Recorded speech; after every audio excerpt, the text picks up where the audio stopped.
You're lying in bed. The dull whirring of your air conditioner is the only thing separating you from total silence. You know, that particular silence that's so heavy and thick, it's almost the equivalent of a loud noise itself. The kind of silence where you could hear a pin drop 3 rooms away. The kind of silence that fills your ears with the sound of your own heartbeat as your ear presses against your pillow. That kind of silence.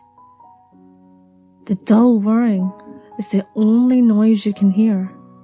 A noise that typically goes unnoticed until it's the only noise present. It's comforting. Whether you realize it or not, a sort of white noise.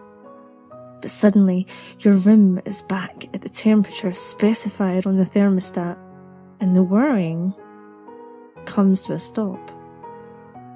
As the vent makes a dull clang, to your misfortune, you're not yet asleep, and the silence sets in. You should be comforted by the knowledge that you could hear anything and everything in your surroundings, making up for the lack of vision provided by the darkness. But you aren't.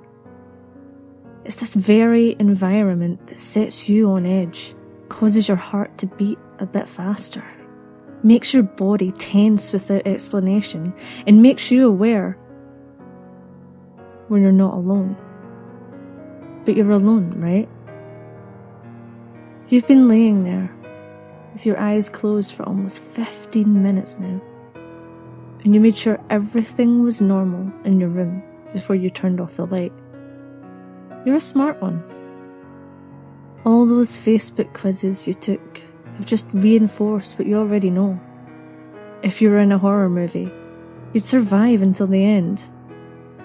You've even made a carefully laid out plan of what you would do in any of the situations you've read about in creepypastas. But that stuff's just nonsense anyway, right? You aren't scared, or at least that's what you keep telling yourself. But wait, what was that? Was that the rustling of fabric? You didn't shift in your bed, or make any movement. Did you make that noise? No, you couldn't have. You're paralysed in your bed, stiff with an unease that was not present until these very moments. You must have imagined it. You must have. Roll over to face the wall. Out of sight, out of mind. If there's something in the room with you, I'll just have to accept that you're much too tired to deal with it at the moment. You're still stricken with uneasiness as you hear rustling again. This time, the rustling is accompanied by a soft thud on the ground. Your heart seizes in your chest. Did you really just hear that? No. You've just gotten yourself worked up about nothing. You really should stop playing horror survival games so late at night. It's messing with your brain. You're a rational person, so stop acting so childish and just fall asleep already. You close your eyes tightly, silently, hoping sleep would whisk you away soon. You're practically begging for the safety of the non-existent dream world of your own creation. You're running away in a sense, but there's nothing there, right? You're just tired. I know. As your eyes are clenched tightly shut, you become aware that no matter how much you want to, you can no longer move your arms or legs. Come on now. Are you really letting this get to you? What are you? 12 years old? Suck it up and fall asleep already. Now more tense than ever, the unnerving sound echoes across the room again. The rustling of fabric, followed by a soft thud on the ground. Unwittingly, you're holding your breath now, eyes shut as tightly as possible, You have the childish urge to pull the blanket over your head. You're imagining it all. It's all in your head. I thought you were better than this. Your heart is pounding loudly in your ears now, but not loudly enough to drown out the now repetitive sound approaching from across the room. What is that rustling? Maybe you left some paper on the ground. That has got to be it. And that thumping? Probably the cat, or the dog, or something. They probably ran in when you weren't looking before you closed your door. Yeah. You're just paranoid.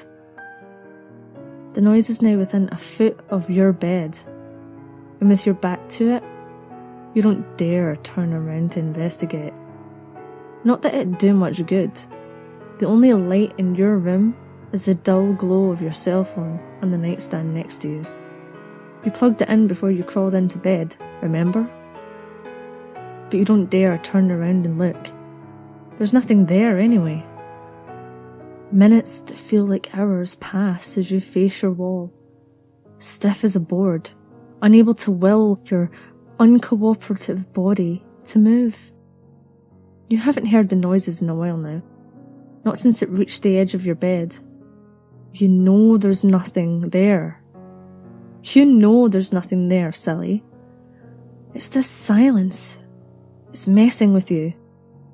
You really should have turned on some music or something before you went to bed. Suddenly, a familiar clang echoes through the room, followed by that familiar whirling. You exhale deeply, your body relaxing as you're flooded with relief. Thank God that's over.